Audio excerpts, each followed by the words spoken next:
नमस्कार विद्यार्थी मित्रांनो, स्वागत आहे तुमचे आपल्या YouTube चॅनलमध्ये. आज आपण बघणार आहोत इयत्ता 6वी भूगोलातील 9वा धडा ऊर्जा साधने याचा स्वाध्याय अभ्यास. चला तर मग बघूया आपल्या स्वाध्याय अभ्यासातील पहिला प्रश्न.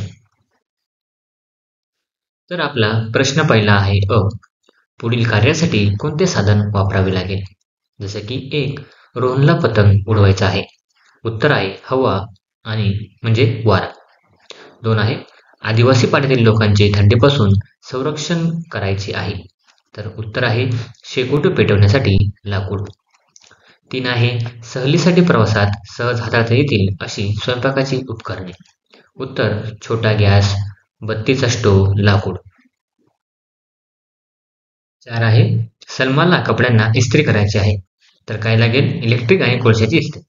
त्यानंतर रेल्वेचे इंजिन सुरू करायचे आहे. उत्तर आहे कोळसा आणि वीज. 6 आहे अंघोळीसाठी पाणी तापवायचे आहे. उत्तर विजेवरील हीटर, गिझर आणि बंब. 7 आहे सूर्यास्तानंतर घरात उजेड हवा आहे. उत्तर वीज, रॉकेलचे दिवे, तेलाचे दिवे, टॉर्च. ब आहे खालील प्रश्नांची उत्तर लिहा. आपण चॅनल नवीन असाल चॅनल सबस्क्राईब करा, व्हिडिओ लाईक करा आणि व्हिडिओ जास्तीत जास्त शेअर करा. अ आहे मानव कोणते ऊर्जा साधन सर्वाधिक वापरतो? त्याचे कारण काय असेल? तर उत्तर आहे मानव पेट्रोल, डिझेल व विद्युत या ऊर्जा साधनांचा सर्वाधिक वापर करतो.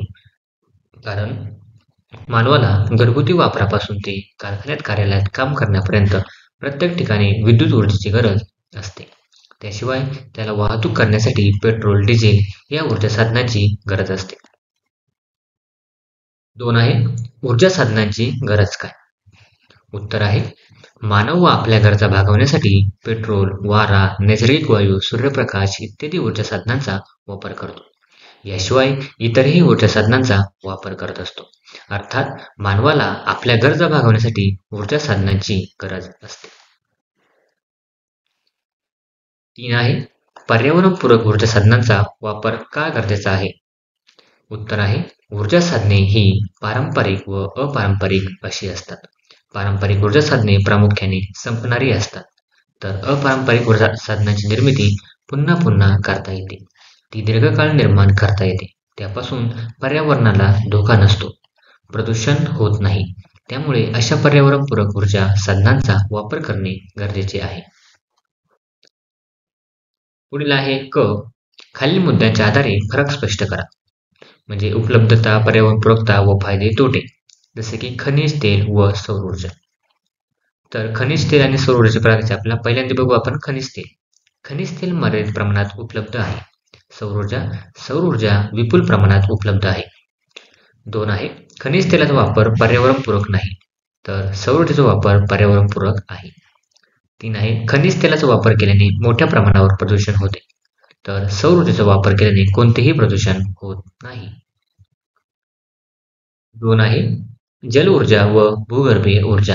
उत्तर आहे जल ऊर्जा तुलनेने कमी प्रमाणात उपलब्ध आहे, तर भूगर्भीय ऊर्जा सर्वत्र विपुल प्रमाणात उपलब्ध आहे. विपुल म्हणजे फार मोठ्या प्रमाणात.